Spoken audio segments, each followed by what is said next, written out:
He forgot his birthday. He forgot where he was. But when his fingers touched the piano, he remembered everything. That moment went viral. But behind the views was something far more powerful. A father and son reconnecting through a forgotten song. Today, we'll go beyond that one moment to explore how music heals, connects, and sometimes even brings us back to life, especially for those living with dementia. The day music spoke louder than words. There's a particular kind of silence that hangs in the room when someone you love starts to fade away, not just in body, but in memory, in presence, in the quiet erosion of who they once were. Paul Harvey had been a music teacher for decades to hundreds of students. He was the man who turned theory into joy and notes into meaning. But in his later years, dementia crept in, not all at once, but little by little, like a fog rolling him in over a familiar landscape, blurring its edges. His son Nick watched it happen. He watched the man who once played Beethoven by heart struggle to remember how to boil water.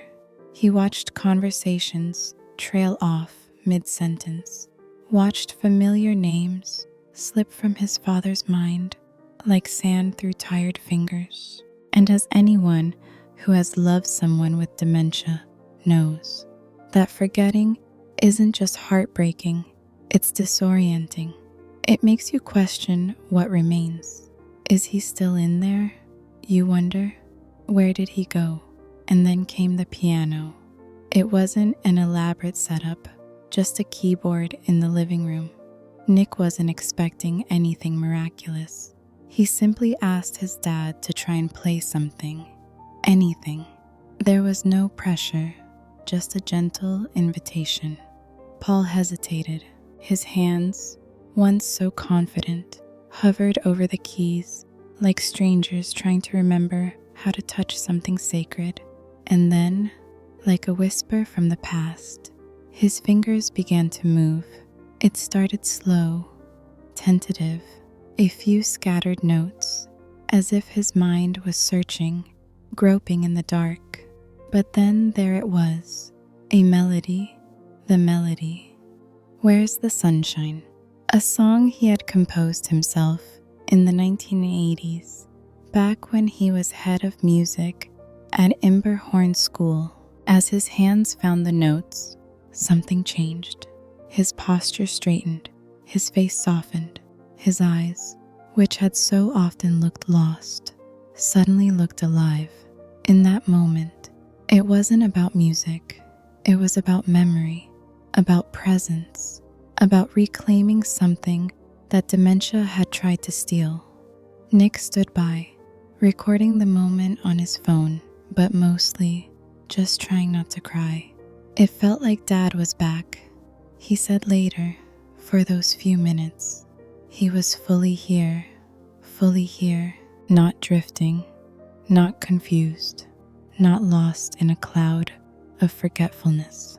Just Dad, the man who used to hum while he made breakfast, the man who could turn the sound of rain into a lullaby on the piano, the man whose music had shaped so many lives and was now reshaping his own, piece by piece. That video went viral. Millions of people watched it. But for Nick, the view count didn't matter. What mattered was what happened before the first like, and what lingered after the final note. It wasn't just a performance, it was proof. Proof that music could do what medicine couldn't. Proof that a melody could reach deeper than memory, that the soul remembers, even when the mind does not. Since that day, Paul has played that song again and again. Each time, it's a gentle rebellion against the erasure of time, a quiet reminder that though dementia might cloud the surface, something precious still glows beneath. It was the day music spoke louder than words, and in doing so, it brought a father home, if only for a few minutes. Why music stays when memory fades. There's something about music that doesn't play by the same rules as the rest of the brain. You can forget names. You can forget what year it is, or the face of someone you once loved. But then a song plays a certain chord progression, a melody from childhood, and suddenly the fog lifts. That's not just poetic, it's neurological. Inside our brains, music is stored and processed differently than language or short-term memory. While Alzheimer's and dementia often target the hippocampus, the area responsible for forming new memories, music has a special seat at the back of the brain, in the medial prefrontal cortex. This region remains relatively untouched, even as other areas begin to deteriorate. In other words, music is one of the last things to go. It's why Paul could forget conversations from 5 minutes ago, but remember every note of a song he wrote 40 years ago. It's why people who haven't spoken in years can suddenly sing entire verses, because the rhythm, the emotional weight, the muscle memory, it all lives in a deeper part of us. Dr. Oliver Sacks, a legendary neurologist, once said, "Music evokes emotion, and emotion can bring with it memory. It brings back the feeling of life when nothing else can." And when you think about it, it makes sense. Music isn't just data. It's not like remembering a phone number or a grocery list. It's embedded with meaning moments, people, places. It carries nostalgia. It carries love. For Paul, "Where's the Sunshine" wasn't just a melody. It was the sound of a younger version of himself, a passionate teacher, a father in his prime, a man full of ideas and music and energy. When he played that song, he wasn't just remembering the notes. He was re-entering a part of his life that felt safe, familiar, whole. And for Nick, it was like watching a time capsule open before his eyes.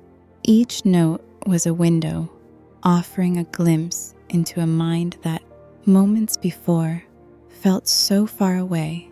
But that's the quiet magic of music. It doesn't force its way in. It doesn't demand to be understood.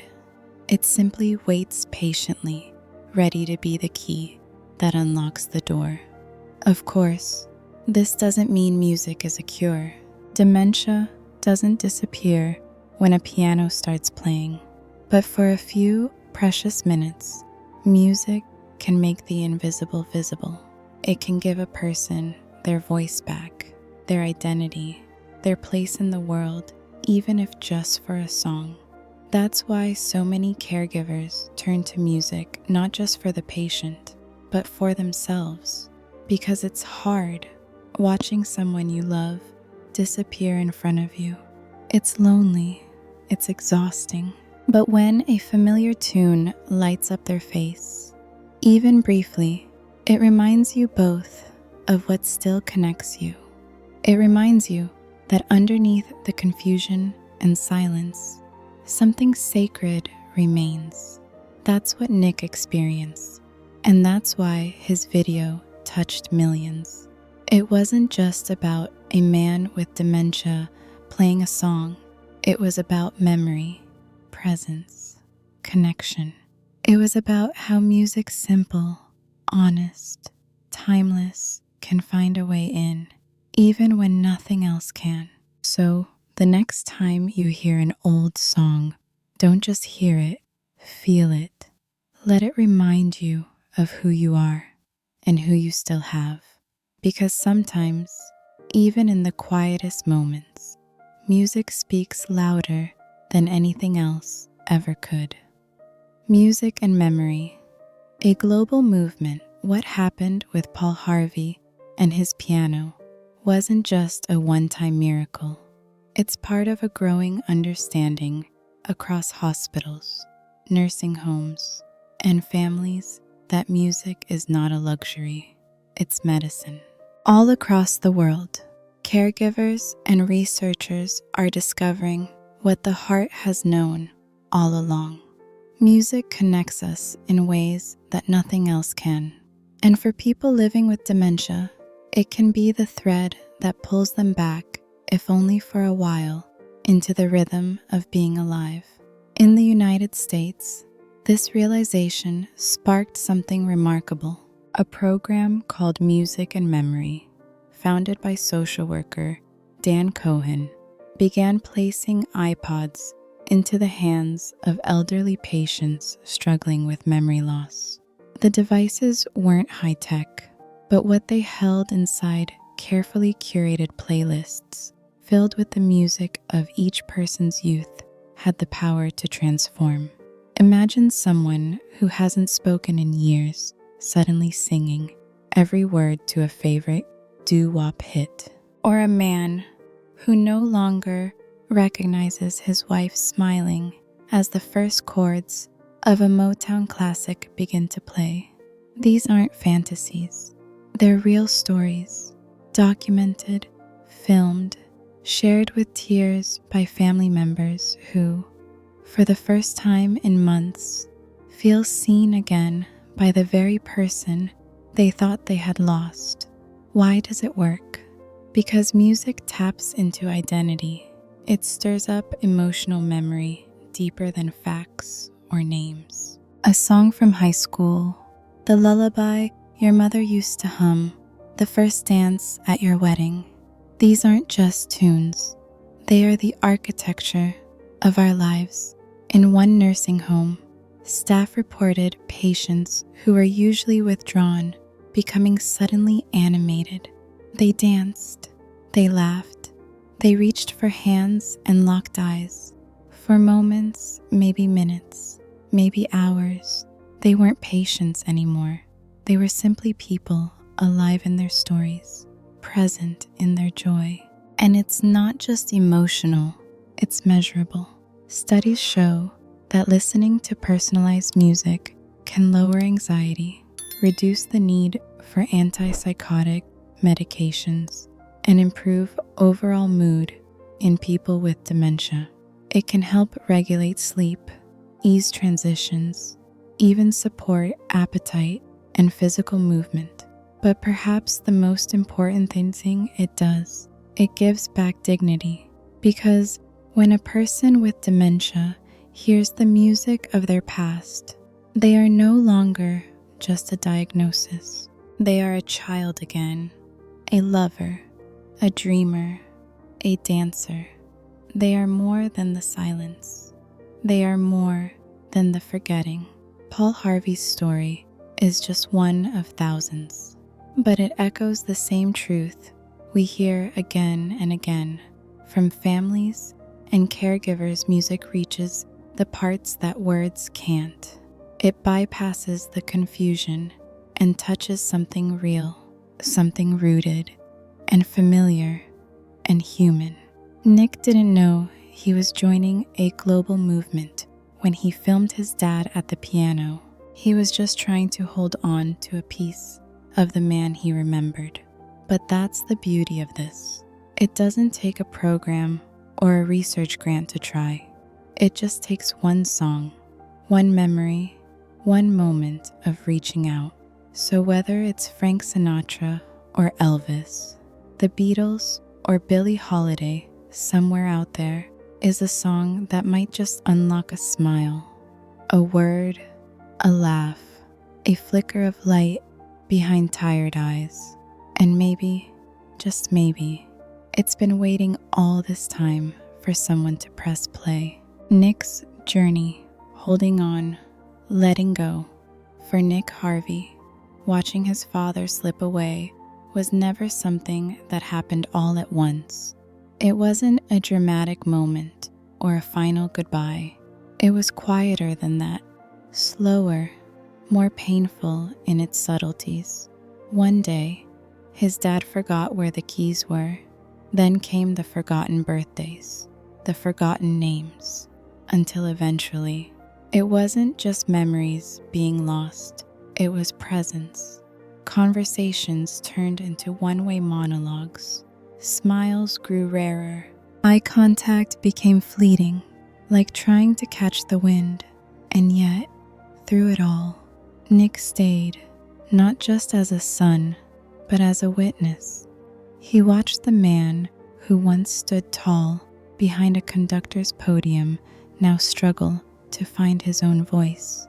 He watched dementia not just steal memory, but alter the rhythm of their relationship, transforming it into something fragile, full of pauses and longing. But what do you do when someone you love begins to disappear? Little by little, Nick didn't have an answer. He just knew he couldn't walk away. So he stayed through the silences, the confusions, the heartbreak. He brought his dad tea. He helped with medications. He watched old movies together, even when his dad couldn't follow the plot. And some days, all they shared was the sound of a clock ticking. Until that one day, the piano, the music, the return. For a few short minutes, Nick didn't feel like a caregiver. He didn't feel like a son managing an illness. He just felt like a boy again, listening to his father create something beautiful from nothing but keys and memory. It was like a door opened, he later said, a door I thought was closed forever. That moment, those minutes, they meant more to Nick than all the doctor's visits, all the tests, all the books he had read about dementia, because they reminded him of something that often gets lost in the journey of caregiving. There are still moments to be had, maybe not in the way you planned, maybe not with the clarity you hoped for, but they're there waiting between the fog, in the stillness, in the music. Nick realized that letting go wasn't the same as giving up. It was about learning to love his father as he was now, not just who he used to be. And that shift, though painful, brought a strange kind of peace. He no longer chased full sentences or perfect memories. Instead, he leaned into the small wins, a smile, a squeeze of the hand, the sound of his father humming an old tune in the middle of the day. And perhaps most importantly, he began to forgive himself. Because loving someone with dementia often comes with guilt. Am I doing enough? Did I lose patience too quickly? Should I have noticed the signs sooner? But what Nick learned, and what he hopes others will understand, is that showing up, even imperfectly, matters more than we think. To be present, to listen, to press play on an old song and sit quietly while the music does what words can't. That is love. That is grace. And that's what Nick carries with him now. Not just the memory of his father at the piano, but the reminder that even in the unraveling, there is still beauty to be found. Sometimes, the most powerful thing we can do is hold on just long enough to let go with gentleness. The healing frequency. Why this matters to all of us.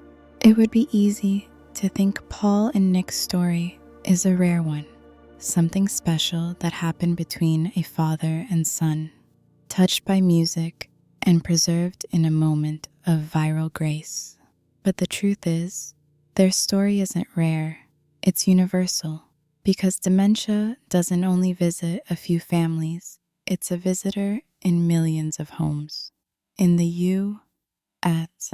alone, over 6 million people live with Alzheimer's or a related form of dementia. And behind every one of them is a network of loved ones' partners, children, siblings trying their best to navigate the unraveling of someone they knew. Which is why stories like Paul's matter so deeply, because they remind us that even in the face of forgetting, something sacred endures, something human, something that vibrates beneath the surface of decline. And that something often sounds a lot like music. Music, after all, is more than sound. It's memory dressed in melody. It's feeling without explanation. It's the heartbeat we share across language, across culture, across time. It's why lullabies work before language. It's why funeral hymns bring tears before we even know the words. It's why a certain song can take you right back to high school, or your first heartbreak, or that road trip you took with your dad in '98. Music transcends. It doesn't ask permission. It doesn't wait for logic. It just arrives. And when you're caring for someone with dementia, that's exactly what you need. Something that bypasses the locked doors of the mind. Something that doesn't need translation or explanation. Just a note, a rhythm, a familiar phrase. That's why researchers and therapists across the globe are now building healing playlists, personalized soundtracks for those living with memory loss. They aren't flashy, they're not high-tech, but they're powerful because each song is like a key waiting for the right lock. It matters because dementia doesn't just steal, it isolates. It pulls people inward, away from their families, their past, and even themselves. But music pulls them back to who they were, back to laughter, back to connection. And that healing frequency, it isn't just for them, it's for us too.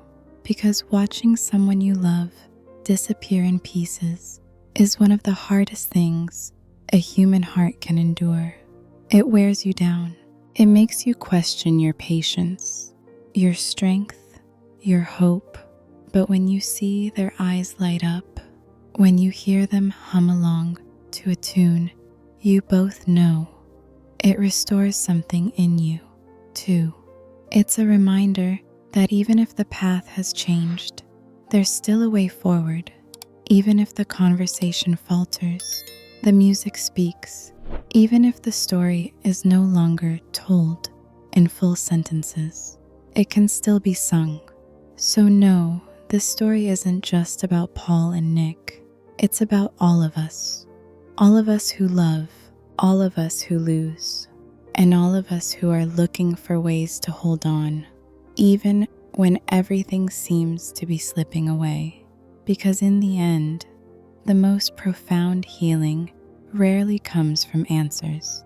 It comes from recognition, from the spark of I remember this, from the melody that says, you're still in there, and I still see you. That's the power of music. That's the frequency of healing. And it's available to all of us, one song at a time. Notes that stay legacy beyond memory. When Paul Harvey's fingers danced once again across the piano, he wasn't just playing a song. He was leaving behind something more enduring than memory, a legacy.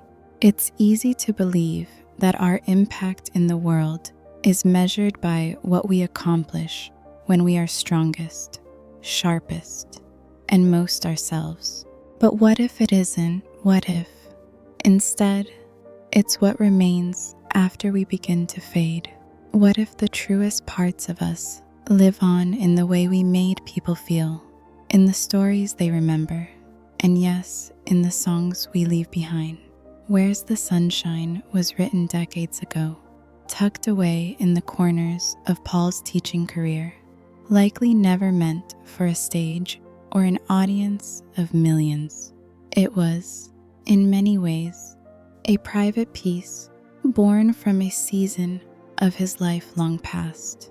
But when that melody returned through his trembling hands, it became something new, a gift, not just to his son or to those who loved him, but to strangers across the globe who saw, in those few minutes, something deeply human. They saw a man returning to himself. They saw a son holding back tears of joy.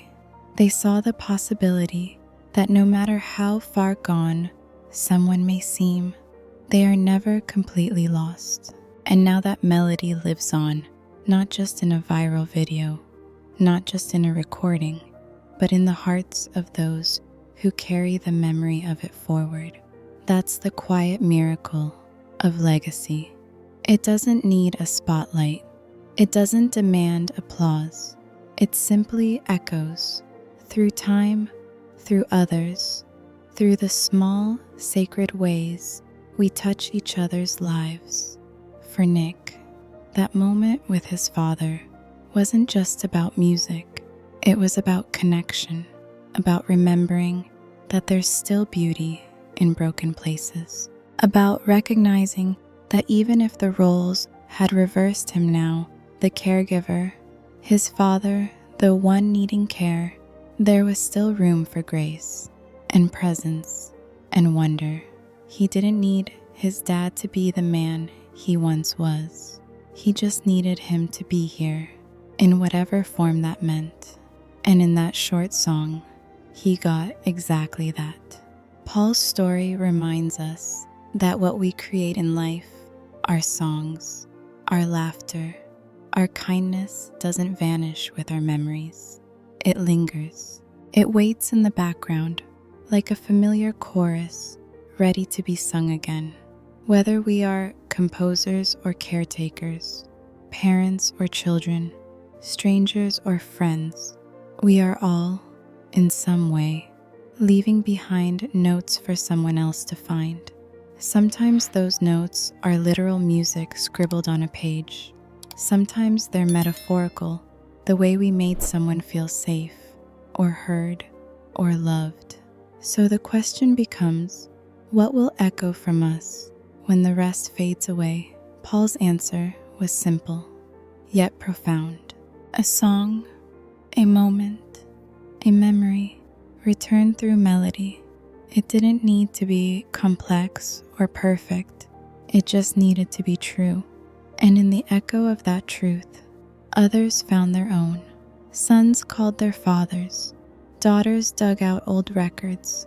Families who had long struggled in silence with dementia saw in this story a kind of hope, a reminder that they, too, still had music left to play. Not every moment with a loved one will be as cinematic or shareable, but every moment, however fleeting, holds the potential for connection. And when words fail, when memories blur, when the future feels uncertain, perhaps that's what we hold on to. The notes that stay, the legacy beyond memory, the song that lives long after the last key is played. Call to heart, what can we do? After all the stories, the science, the moments of music and memory, one question lingers, soft but urgent. What now? Because as powerful as these stories are, they're not just meant to be witnessed. They're meant to move us, not in grand gestures or sweeping programs, but in small, personal ways. Ways that begin right where we are with our families, our friends, our memories, and our music. So what can we do? We can start by listening, not just to what our loved ones say, but to what they feel, to the songs that made them smile, to the melodies that shaped who they were. Ask your mom what her favorite childhood song was. Sit with your dad and play the music from his high school dances. Pull out those old records, make that playlist, hum that tune in the kitchen. It might feel simple, even silly, but in that simplicity lies something sacred connection. We can also share these stories, share the science, Share the moments of joy, however brief, that music creates, because awareness is a form of advocacy, and every person who understands that music matters becomes part of the healing. We can remember that caregiving is not just about doing, it's about being present, being patient, being willing to sit in the silence, and trust that something beautiful might emerge. And most of all, we can hope. Hope that even when memory fades, meaning doesn't. Hope that even in the hardest moments, there's still a song waiting to be heard. Hope that we are never truly lost to the ones who love us, not as long as they remember our rhythm. So maybe tonight, before bed, you press play on an old song you haven't heard in years. Maybe it brings a tear or a smile. Maybe it brings someone to mind you haven't thought of in a while. That's music working its quiet magic again. And if you're walking this journey with someone who's fading, remember this: you are not alone. There are others holding hands through the darkness. There is still light in the melody. There is still love in the listening. And sometimes, the most powerful thing you can do is to sit beside them, take a deep breath, and press play. Thank you for being here. Thank you for caring. Thank you for listening. The music is still there. If this story touched you, consider sharing it with someone you love. And if you'd like more stories like this of healing, memory, and the magic in the ordinary, don't forget to subscribe. And before you go, tell us in the comments what song brings someone back to you. You never know. Your story might be the one that helps someone else remember theirs.